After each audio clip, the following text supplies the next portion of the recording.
Shalom saudara-saudara. Hari ini saya ingin berbicara pada saudara tentang Allah yang peduli kepada kita.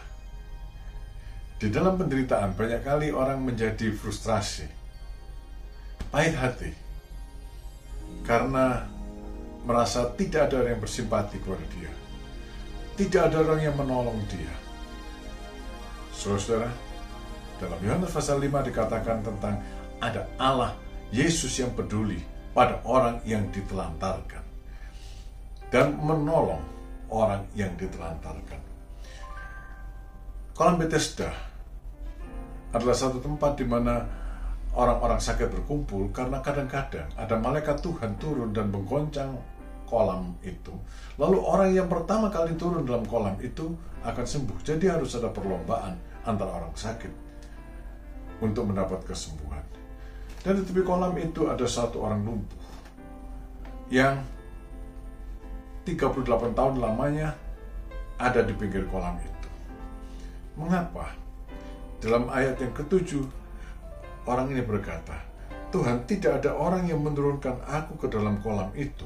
Apabila airnya mulai goncang dan sementara aku menuju ke kolam itu, orang lain sudah turun mendahului aku. Saudara, pertama orang ini bilang, tidak ada orang yang menyertai aku. Ditelantarkan, saya pikir keluarganya kemana, sahabat-sahabatnya kemana. Saudara, banyak orang dalam penderitaan ditelantarkan oleh keluarga dan sahabat-sahabatnya.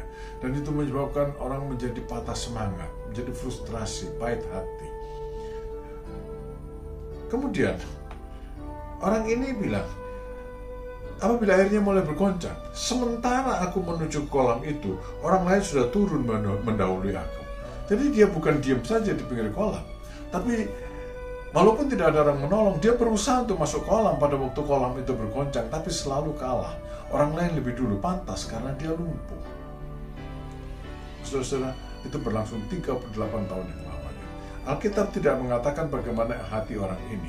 Tapi dalam ayat yang ke-6 dikatakan bahwa Yesus melihat orang itu berbaring di situ. Karena ia tahu bahwa ia telah lama dalam keadaan itu, berkatalah ia kepadanya, maukah engkau sembuh? Keluarga bisa meninggalkan, sahabat-sahabat bisa tidak tahu, tapi sebenarnya ada Yesus yang melihat, ada Yesus yang tahu. Saudara-saudara, itu pun masih terjadi pada hari ini. Ada Yesus yang melihat saudara, ada Yesus yang tahu keadaan saudara. Dia tidak membiarkan kita, dan dia mau menolong. Dia berkata kepada orang itu, maukah engkau sembuh? Orang itu mendengar apa yang dikatakan Tuhan Yesus. Di sini penting, saudara. Ada Tuhan yang mau menolong dan dia berfirman. Apakah kita mendengar apa yang Tuhan firmankan? Seringkali karena kita pahit hati, karena kita frustrasi, karena kita kecewa, karena kita menggerutu, saudara-saudara, kita tidak pernah mendengar apa yang Tuhan katakan. Dan karena tidak mendengar apa yang Tuhan katakan, tidak pernah juga mendapat pertolongan Tuhan.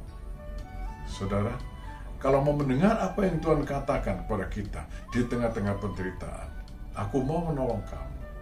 Dengar apa yang dia katakan melalui bisikan Roh Kudus. Pada waktu kita berdoa, pada waktu kita mendengarkan firman Tuhan, pada waktu kita membaca firman Tuhan, pada waktu kita mendengarkan kesaksian orang lain, pada waktu kita memuji, menyembah Tuhan.